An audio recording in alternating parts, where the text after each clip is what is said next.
ನಮಸ್ತೆ ಎಲ್ಲರಿಗೂ. ತುಂಬಾ ರಿಕ್ವೆಸ್ಟೆಡ್ ವಿಡಿಯೋ ಅಂತಾನೆ ಹೇಳ್ಬೋದು. ಲಾಸ್ಟ್ ಟೈಮು ವಾಷಿಂಗ್ ಮಿಷಿನ್ ಬಗ್ಗೆ ವಿಡಿಯೋ ಮಾಡಿದಾಗ ಟಬ್ ಕ್ಲೀನ್ ಮಾಡೋದ್ರ ಬಗ್ಗೆ ನಾನು ತಿಳಿಸ್ಕೊಟ್ಟಿರ್ಲಿಲ್ಲ. ಹಂಗಾಗಿ ತುಂಬಾ ಜನ ಕೇಳ್ತಾ ಇದ್ರಿ, ಟಬ್ ಕ್ಲೀನ್ ಮಾಡೋದು ಹೇಗೆ? ಅದ್ರ ಬಗ್ಗೆ ಒಂದಷ್ಟು ಟಿಪ್ಸ್‌ಗಳನ್ನ ಕೊಡಿ. ಮತ್ತೆ ನೀವು ಯಾವ ತರ ಕ್ಲೀನ್ ಮಾಡ್ತೀರಾ ಅಂತ. ಜಸ್ಟ್ ನಾನಿಲ್ಲಿ ನಿಮ್ಗೆ ಒಂದೊಂದೇ ತೋರಿಸ್ತಾ ಹೋಗ್ತೀನಿ. ಈ ತರ ಟಿಪ್ಸ್‌ನ ಫಾಲೋ ಮಾಡಿ ಟಬ್ ಕ್ಲೀನ್ ಮಾಡ್ಕೊಳ್ಳೋದ್ರಿಂದ ವಾಷಿಂಗ್ ಮಿಷಿನ್ನು ತುಂಬಾ ವರ್ಷಗಳ ಕಾಲ ಹೊಸಾ ತರ ಮೇಂಟೈನ್ ಮಾಡ್ಬೋದು. ಕೆಲವೊಂದಷ್ಟು ಟಿಪ್ಸ್‌ಗಳನ್ನ ಫಾಲೋ ಮಾಡೋದ್ರಿಂದ ಮಿಷನ್‌ನ ತುಂಬಾ ವರ್ಷಗಳ ಕಾಲ ನಾವು ಯಾವುದೇ ರೀತಿಯ ರಿಪೇರಿ ಇಲ್ದಂಗೆ ಮನೇಲೇನೆ ಕ್ಲೀನ್ ಮಾಡ್ಕೊಂಡು ಯೂಸ್ ಮಾಡ್ಕೊಳ್ಬೋದು. ಬಟ್ಟೆನೂ ಕೂಡ ಅಷ್ಟೇ ನೀಟಾಗಿ ಕ್ಲೀನ್ ಆಗತ್ತೆ. ಈ ತರ ಟಬ್ ಕ್ಲೀನ್ ಮಾಡಿ ನೀವು ಇಟ್ಕೊಳ್ಳೋದ್ರಿಂದ. ನಾವು ಯೂಸ್ ಮಾಡೋ ವಸ್ತುಗಳು ಯಾವುದಾದ್ರೂನು ಅಷ್ಟೇ ನಾವು ಯಾವ ತರ ಮೇಂಟೈನ್ ಮಾಡ್ತೀವಿ, ಆ ತರ ತುಂಬಾ ವರ್ಷಗಳ ಕಾಲ ಬಾಳಿಕೆ ಬರುತ್ತೆ. ಅದು ವಾಷಿಂಗ್ ಮಿಷಿನ್ ಒಂದೇ ಅಂತ ಅಲ್ಲ. ನಾವು ಮೇಂಟೈನ್ ಮಾಡೋದ್ರಲ್ಲಿರುತ್ತೆ. ತುಂಬಾ ನೀಟಾಗಿ ಸ್ವಲ್ಪ ಕೇರ್‌ಫುಲ್ಲಾಗಿ ಕ್ಲೀನಾಗಿ ಇಟ್ಕೊಳ್ಳೋದ್ರಿಂದ ನೀಟಾಗಿ ಯಾವಾಗಲೂ ಕ್ಲೀನ್ ಮಾಡ್ಕೊಳ್ತಾ ಇದ್ರೆ ತುಂಬಾ ವರ್ಷಗಳ ಕಾಲ ಬಾಳಿಕೆ ಬರುತ್ತೆ ಅಂತ ಹೇಳ್ಬೋದು. ಸೊ ನಾನು ಹಾಗೇನೆ ಯಾವುದೇ ವಸ್ತು ಆದ್ರೂನು ಅಷ್ಟೇ ನೀಟಾಗಿ ಕ್ಲೀನ್ ಮಾಡ್ಕೊಳ್ತಾ ಇರ್ತೀನಿ. ಈ ತರ ನಮ್ಗೆ ವೀಕ್ಲಿ ಎಲ್ಲ ಮಾಡಕ್ ಟೈಮ್ ಇಲ್ಲ ಅಂದ್ರೂನು ಅಟ್‌ಲೀಸ್ಟ್ 15 ಡೇಸ್‌ಗೊಂದ್ಸಲ ವಾ ವಾಷಿಂಗ್ ಮಿಷಿನ್ ಬಟ್ಟೆ ಒಗ್ದಿದ್ದಾದ್ಮೇಲೆ ಒಂದ್ ರೌಂಡ್ ಎಲ್ಲ ಕ್ಲೀನ್ ಮಾಡ್ಕೊಳ್ಬಿಡ್ತೀನಿ. ಹಂಗಾಗಿ ತುಂಬಾ ವರ್ಷ ಆದ್ರೂನು ನಮ್ ಮಿಷಿನ್ ಮಾತ್ರ ಹಳೇದು ಅಂತ ನನಗ್ ಫೀಲೇ ಆಗಲ್ಲ. ಅಷ್ಟು ನೀಟಾಗಿರುತ್ತೆ. ನಾನಿಲ್ಲಿ ಒಂದ್ ಸ್ಕ್ರಬ್ಬರ್‌ನ ತಗೊಂಡು ಒಂದ್ ಸ್ವಲ್ಪ ವಿಮ್ ಲಿಕ್ವಿಡು ಮತ್ತೆ ಲೈಜಾಲು ಎರಡನ್ನೂ ಮಿಕ್ಸ್ ಮಾಡ್ಕೊಂಡು ಒಂದು ಬಾಟ್ಲಲ್ಲಿ ಹಾಕಿ ಇಟ್ಕೊಂಡಿದ್ದೀನಿ. ಸೊ ಅದರಲ್ಲಿ ಸ್ಪ್ರೇ ಮಾಡ್ಕೊಂಡು ಎಲ್ಲಾ ಕಡೆ ಒಂದ್ ಸ್ಕ್ರಬ್ಬರಲ್ಲಿ ಸುಮ್ನೆ ಹಾಗೆ ಇದನ್ನ ತುಂಬಾ ಉಜ್ಜೋದೇನ್ ಬೇಡ. ಹಾಗೆ ಇದನ್ನ ಸ್ವಲ್ಪ ಕೈ ಆಡಿಸಿ ಆಮೇಲೆ ಒಂದ್ ಕಾಟನ್ ಬಟ್ಟೆ ತಗೊಂಡು ಒರೆಸ್ಕೊಳ್ತಾ ಇದ್ದೀನಿ. ನೋಡಿ ಎಷ್ಟು ಚೆನ್ನಾಗಿ ಕಾಣಿಸ್ತಾ ಇದೆ ಅಂತ. ನಿಜವಾಗ್ಲೂನು ತುಂಬಾ ನೀಟಾಗಿರುತ್ತೆ. ಈ ತರ ಮೇಂಟೈನ್ ಮಾಡಿದಾಗ ನಮಗ್ ನೋಡೋದಕ್ಕೂನು ಖುಷಿ ಆಗತ್ತೆ. ಮತ್ತೆ ಹಳೇದು ಅಂತ ನಮಗ್ ಫೀಲೇ ಆಗಲ್ಲ. ತುಂಬಾ ವರ್ಷಗಳ ಕಾಲ ಬಾಳಿಕೆ ಬರುತ್ತೆ. ನಾವು ಮೇಂಟೈನ್ ಮಾಡೋದ್ರಲ್ಲಿರುತ್ತೆ ಫ್ರೆಂಡ್ಸ್. ಸೊ ಸ್ವಲ್ಪ ಟೈಮ್ ಇಲ್ಲ ಅಂದ್ರೂನು ಫ್ರೀ ಮಾಡ್ಕೊಂಡು ಈ ತರದ್ದೆಲ್ಲ ಒಂದಷ್ಟು ಕ್ಲೀನ್ ಮಾಡ್ಕೊಳ್ತಾ ಇದ್ರೆ ತುಂಬಾ ಚೆನ್ನಾಗಿರುತ್ತೆ ಅಂತ ನನಗನ್ಸುತ್ತೆ. ಸೊ ಹಾಗಾಗಿ ನಾನ್ ಮಾಡೋಂಥ ಒಂದಷ್ಟು ಕೆಲಸಗಳನ್ನ ನಿಮ್ಮ ಹತ್ರ ಶೇರ್ ಮಾಡ್ಕೊಳ್ತಾ ಇದ್ದೀನಿ. ನಿಮ್ಗೆ ಇಂಟ್ರೆಸ್ಟ್ ಇದ್ದು ಓಕೆ ಅನ್ಸಿದ್ರೆ ಲೈಕ್ ಮಾಡೋದನ್ನ ಮಾತ್ರ ಮರಿಬೇಡಿ. ನಮ್ದು ಎಲ್-ಜಿ ವಾಷಿಂಗ್ ಮಿಷಿನು. ಸೊ 7 ಕೆಜಿದು. ಈ ಡಿಟರ್ಜೆಂಟು ಮತ್ತೆ ಸೋಪ್ ಎಲ್ಲ ನಾವು ಲಿಕ್ವಿಡ್ ಎಲ್ಲ ಹಾಕೋದಕ್ಕೆ ಅಂತ ಇಲ್ಲಿ ಕೊಟ್ಟಿರ್ತಾರಲ್ವಾ, ಅದನ್ನ ಪ್ರೆಸ್ ಮಾಡಿ ಜಸ್ಟ್ ಒಂದ್ಸತಿ ಪ್ರೆಸ್ ಮಾಡಿ ಇದನ್ನ ಓಪನ್ ಮಾಡ್ಕೊಂಡು ನೀಟಾಗಿ ಕ್ಲೀನ್ ಮಾಡ್ಕೊಳ್ಬೇಕು. ಇಲ್ಲೆಲ್ಲ ಕಡೆ ಬ್ಯಾಕ್ಟೀರಿಯಾಗಳಿರುತ್ತೆ. ಸೊ ಹಾಗಾಗಿ ಇದನ್ನೆಲ್ಲ ಕ್ಲೀನ್ ಮಾಡ್ಕೊಂಡಾಗ ನಾವು ಒಳಗಡೆ ಒಂದೊಂದು ಲಾಕ್‌ಗಳು ಇದು ಹೋಲ್ ಕೊಟ್ಟಿರ್ತಾರಲ್ವಾ, ಅದನ್ನೆಲ್ಲ ನೋಡಿ ಕ್ಲೀನ್ ಮಾಡ್ಕೊಳ್ಬೇಕು. ಕ್ಲೀನ್ ಮಾಡ್ಕೊಳ್ಳಿಲ್ಲ ಅಂದ್ರೆ ಬಟ್ಟೆ ನೀಟಾಗಿ ವಾಶ್ ಆಗೋದಿಲ್ಲ. ಅಲ್ಲೇನೇ ಬ್ಲಾಕ್ ಆಗೋದು, ನೀರು ಕೂಡ ಅಲ್ಲೇನೇ ಇರೋದು. ಸೊ ಆ ಥರ ಆಗತ್ತೆ. ಈಗ ಎಲ್ಲ ನಾನು ಒಂದು ಟೂತ್ ಬ್ರಷಿಂದ ನೀಟಾಗಿ ಅದನ್ನ ಉಜ್ಜಿ ತೆಗ್ದಿದ್ದಾದ್ಮೇಲೆ ಒಂದು ಕಾಟನ್ ಬಟ್ಟೆ ತಗೊಂಡು ಈ ಥರ ಒರೆಸ್ಕೊಳ್ತಾ ಇದ್ದೀನಿ. ಸೊ ನೀವು ನೋಡ್ಬೋದು. ಈ ಥರ ಒರೆಸಿದ್ದಾದ್ಮೇಲೆ ಅದನ್ನ ತಗೊಂಡು ಮತ್ತೆ ನಾನು ವಾಶ್ ಮಾಡ್ಕೊಳ್ತೀನಿ. ಸೊ ಅಲ್ಲೆಲ್ಲ ಡಿಟರ್ಜೆಂಟ್ ಎಲ್ಲ ಇರುತ್ತಲ್ವಾ, ಆ ಅಸೆಂಬ್ಲಿನ ಪೂರ್ತಿ ಬಿಚ್ಬೋದು.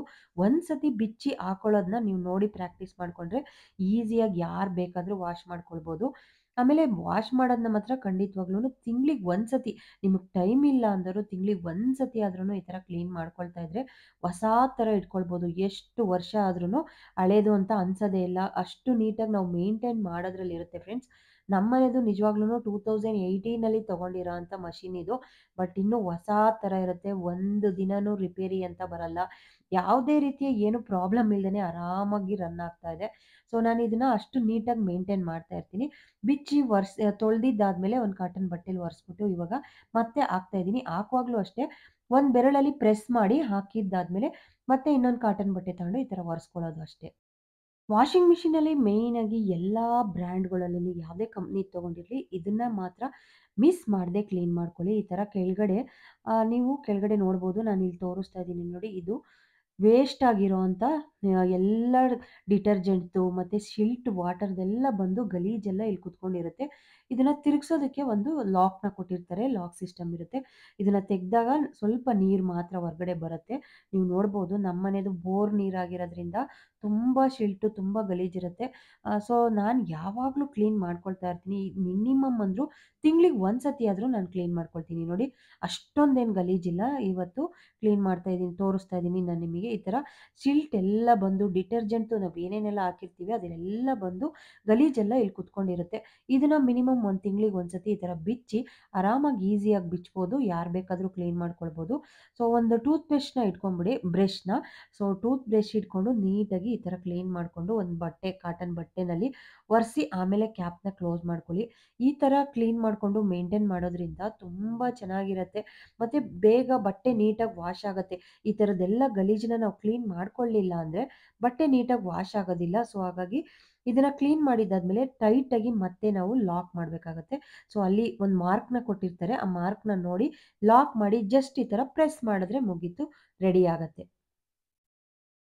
ಇವಾಗ ಟಬ್ ಕ್ಲೀನ್ ಮಾಡೋದಕ್ಕೆ ನಮ್ಮನೇಲಿ ನಾನು ಯಾವ ಥರ ಯೂಸ್ ಮಾಡ್ತೀನಿ ಅಂತ ತೋರಿಸ್ತಾ ಇದ್ದೀನಿ. ವಾಷಿಂಗ್ ಮಿಷಿನ್ ಕ್ಲೀನರ್ ಅಂತಾನೆ ಈ ಥರ ಕ್ಯೂಬ್ಸ್ ಸಿಗತ್ತೆ. ಇದನ್ನ ನಾನು ಅಮೆಝಾನಿಂದ ತರಿಸಿದ್ದೀನಿ. ಇದ್ರ ಕ್ಯೂಬ್ಸ್‌ದು ಲಿಂಕ್ ಏನಾದ್ರು ಬೇಕು ಅಂದರೆ ನಿಮಗೆ ಡಿಸ್ಕ್ರಿಪ್ಷನ್ ಬಾಕ್ಸಲ್ಲಿ ಕೊಟ್ಟಿರ್ತೀನಿ. ಚೆಕ್ ಮಾಡ್ಕೊಳ್ಳಿ. ತುಂಬಾನೇ ಚೆನ್ನಾಗಿದೆ. ಇದು ನಮ್ದು 7 ಕೆಜಿ ಆಗಿರೋದ್ರಿಂದ ನಾನು 2 ಕ್ಯೂಬ್ಸ್‌ನ ಕವರ್ ತೆಗೆದು ಅದ್ರೊಳಗಡೆ ಹಾಕೊಳ್ತಾ ಇದ್ದೀನಿ. ಸೊ ಜಾಸ್ತಿ ಹೆವಿ ಇದ್ದೋರು ಒಂದು 2ರಿಂದ 3 ಹಾಕೊಳ್ಬೋದು. ನಾನು 2 ಹಾಕ್ತಾ ಇದ್ದೀನಿ ಸಾಕು. ಇದ್ರ ಜೊತೆಗೆ 2 ಹೊಸ ಸ್ಕ್ರಬ್ಬರ್‌ನ ಹಾಕ್ತೀನಿ. ನಾನು ಯಾವಾಗಲೂ ಟಬ್ ಕ್ಲೀನ್ ಮಾಡುವಾಗ ಈ ಥರ ಹಾಕೊಳ್ತೀನಿ. ಈ ಸ್ಕ್ರಬ್ಬರ್‌ನ ಹಾಕೊಳ್ಳೋದ್ರಿಂದ ಎಷ್ಟು ನೀಟಾಗಿ ಕ್ಲೀನ್ ಆಗುತ್ತೆ ಗೊತ್ತಾ? ಅದ್ರ ಒಳಗಡೆ ರೊಟೇಟ್ ಆಗುತ್ತಲ್ವಾ? ಸೊ ಅದ್ ಹಾಕಿ ಇವಾಗ ಕ್ಲೋಸ್ ಮಾಡಬೇಕು. ಕ್ಲೋಸ್ ಮಾಡಿ ಇದು ನಮ್ಮ LG ವಾಷಿಂಗ್ ಮಿಷಿನಲ್ಲಿ ಈ ಥರ ಇದೆ. ಇಂಟೆನ್ಸಿವ್ ಕೇರು ಮತ್ತೆ ಸೊ ಕ್ರೇಜಿ ಕೇರ್ ಅಂತ ಈ 2 ಇದನ್ನ ಪ್ರೆಸ್ ಮಾಡಬೇಕು. 3 ಮಿನಿಟ್ಸ್ ಇದು LGನಲ್ಲಿ ಇರೋವಂಥದ್ದು. ಬೇರೆ ಬೇರೆ ಕಂಪ್ನಿ ಬ್ರಾಂಡೆಡ್ ಇದ್ರಲ್ಲಿ ಯಾವ ಥರ ಇರುತ್ತೋ ನನಗೆ ಗೊತ್ತಿಲ್ಲ. ಸೊ ನಾನು LG ಆಗಿರೋದ್ರಿಂದ ಇದನ್ನ ತೋರಿಸ್ತಾ ಇದ್ದೀನಿ. ಅಲ್ಲೇ ಮೇಲ್ಗಡೆ ಇರುತ್ತೆ 3 second hold washing machine tub cleaner function ಅಂತ. ಸೊ ಅದನ್ನ ಹೋಲ್ಡ್ ಮಾಡಿ ಇಟ್ಟ ತಕ್ಷಣ ಆನ್ ಆಗತ್ತೆ. ಆನ್ ಆಗಿ ರೊಟೇಟ್ ಆಗ್ತಾ ಇದೆ. ಇವಾಗ ಜಸ್ಟ್ ನೀರು ಬರ್ತಾ ಇದೆ. ಅದೇ ಆಫ್ ಆಗತ್ತೆ. ಮತ್ತೆ ನಾವೇನು ಆಫ್ ಮಾಡೋ ನೆಸೆಸಿಟಿ ಇರೋದಿಲ್ಲ. ಇವಾಗ ನೋಡಿ ನೀರು ಬರ್ತಾ ಇದೆ ಅಲ್ಲಿ. ನಾನು ಆ ಸ್ಕ್ರಬ್ಬರ್ ಹಾಕಿದ್ದೀನಲ್ಲ ತುಂಬಾ ಚೆನ್ನಾಗಿ ಕ್ಲೀನ್ ಆಗತ್ತೆ. ನೀವು ನೆಕ್ಸ್ಟ್ ಟೈಮ್ ಏನಾದರೂ ವಾಷಿಂಗ್ ಮಿಷಿನ್ ಟಬ್ ಕ್ಲೀನ್ ಮಾಡುವಾಗ 2 ಸ್ಕ್ರಬ್ಬರ್ ಹಾಕ್ಬಿಡಿ. ತುಂಬಾ ನೀಟಾಗಿ ಕ್ಲೀನ್ ಆಗತ್ತೆ. ಇವಾಗ ರನ್ ಆಗ್ತಾ ಇದೆ ನೋಡಿ ಫುಲ್ಲು ನೊರೆ ಬರ್ತಾ ಇದೆ. ಆಫ್ ಆದ್ಮೇಲೆ ಕೂಡ ತೋರಿಸ್ತೀನಿ ಯಾವ ಥರ ಕಾಣಿಸ್ತಾ ಇತ್ತು, ಯಾವ ಥರ ಕ್ಲೀನ್ ಆಗಿದೆ ಅಂತ. ತುಂಬಾ ಚೆನ್ನಾಗಿ ಕ್ಲೀನ್ ಆಗುತ್ತೆ. ಯೂಶುವಲಿ ನಾನು ಯಾವಾಗ್ಲೂನು ಇದೇ ಥರ ಟಬ್ ಕ್ಲೀನ್ ಮಾಡ್ಕೊಳ್ಳೋದು. ತುಂಬಾ ಜನ ವಾಷಿಂಗ್ ಮಿಷಿನ್‌ನ ಯೂಸ್ ಮಾಡ್ತಾರೆ. ಟಬ್ ಕ್ಲೀನ್ ಮಾಡ್ಕೊಳ್ಳೋದು, ಆ ಕೆಳಗಡೆ ಬಿಚ್ಚಿ ಡಿಟರ್ಜೆಂಟ್‌ನ ಗಲೀಜ್ನೆಲ್ಲ ಕ್ಲೀನ್ ಮಾಡೋದು. ಅಲ್ಲೆಲ್ಲ ಬಿಚ್ಚೋದಕ್ಕೆ ಹೋಗಲ್ಲ. ತುಂಬಾ ಭಯ ಪಡ್ತಾ ಇರ್ತಾರೆ. ಸೊ ಯಾಕೆ ಅಂದ್ರೆ ಒಂದ್ಸತಿ ಏನಾರ ಈ ಮಿಷಿನ್ ಲಾಕ್ ಆಗೋಗ್ಬಿಟ್ಟು ಏನಾರ ರಿಪೇರಿಗೆ ಬಂದ್ಬಿಟ್ರೆ ಅಂತ ಭಯ ಆಗ್ತಾ ಇರುತ್ತೆ. ಯಾವುದೇ ರೀತಿಯ ಭಯ ಬೇಡ. ಜಸ್ಟ್ ನಾನಿಲ್ಲಿ ತೋರಿಸಿರೋಂಥ ಟಿಪ್ಸ್‌ಗಳನ್ನ ಫಾಲೋ ಮಾಡ್ಕೊಂಡು ಹೋಗಿ ತುಂಬಾನೇ ನೀಟಾಗಿ ಕ್ಲೀನ್ ಮಾಡ್ಬೋದು. ಎಲ್ಲಾ ವಾಷಿಂಗ್ ಮಿಷಿನ್‌ಗಳಲ್ಲೂ ಟಬ್ ಕ್ಲೀನ್ ಮಾಡೋದಕ್ಕೆ ಆಪ್ಷನ್ಸ್ ಇದ್ದೇ ಇರುತ್ತೆ. ಜಸ್ಟ್ ನಾವು ನೋಡ್ಬೇಕಾಗತ್ತೆ. ಆ ಸ್ಕ್ರೀನ್‌ನ ಕೊಟ್ಟಿರ್ತಾರಲ್ವಾ, ಅಲ್ಲೇನೇ ಇರುತ್ತೆ ಆಪ್ಷನ್ಸು.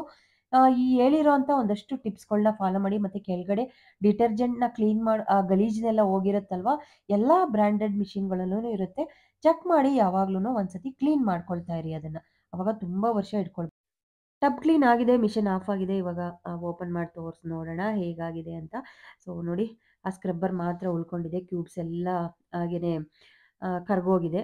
ಎಷ್ಟು ನೀಟಾಗಿ ಕ್ಲೀನ್ ಆಗಿರುತ್ತೆ ಗೊತ್ತಾ? ನಿಜವಾಗ್ಲೂನು ನೋಡೋದಕ್ಕೇನೆ ನಂಗೆ ಸಖತ್ ಖುಷಿ ಆಗುತ್ತೆ. ಆ ಡ್ರಮ್ ನೋಡಿ ನೀವು ನೋಡ್ಬೋದು ಪಳಪಳ ಅಂತ ಹೊಳಿತಾ ಇದೆ. ತುಂಬಾ ಚೆನ್ನಾಗಿ ಕ್ಲೀನ್ ಆಗಿರುತ್ತೆ.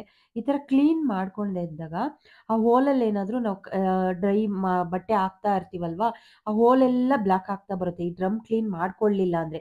ನಾವು ಈ ಥರ ಕ್ಲೀನ್ ಮಾಡ್ಕೊಂಡಾಗ ಅವಾಗವಾಗ ನಾವು ಮಂತ್ಲಿ ಒಂದ್ಸತಿ, 2 ಮಂತ್ಸ್‌ಗೆ ಒಂದ್ಸತಿ ಡ್ರಮ್ ಕ್ಲೀನ್ ಮಾಡ್ಕೊಂಡಾಗ ಎಲ್ಲಾ ಹೋಲ್‌ಗಳು ನೀಟಾಗಿ ಓಪನ್ ಆಗುತ್ತೆ. ಅವಾಗ ಬಟ್ಟೆ ನೀಟಾಗಿ ವಾಶ್ ಆಗುತ್ತೆ. ಕೆಲವೊಬ್ರು ಹೇಳ್ಬೋದು ವಾಷಿಂಗ್ ಮಿಷಿನ್‌ಗೆ ಹಾಕಿದ್ರೆ ಬಟ್ಟೆ ನೀಟಾಗಿ ವಾಶೇ ಆಗಲ್ಲ ಅಂತ. ಸೊ ಆ ಥರದ್ದು ಯಾವ ಪ್ರಾಬ್ಲಮ್ಮು ಬರಲ್ಲ ಡ್ರಮ್ ಕ್ಲೀನ್ ಮಾಡ್ಕೊಂಡ್ರೆ. ಆಮೇಲೆ ಇನ್ನೊಂದು ಟಿಪ್ ಏನಪ್ಪಾ ಅಂದ್ರೆ, ನಾವೀಗ ಬಟ್ಟೆ ವಾಶ್ ಮಾಡಿದ್ದಾದ್ಮೇಲೆ ಡೋರ್‌ನ ಕ್ಲೋಸ್ ಮಾಡಕ್ ಹೋಗ್ಬಾರ್ದು.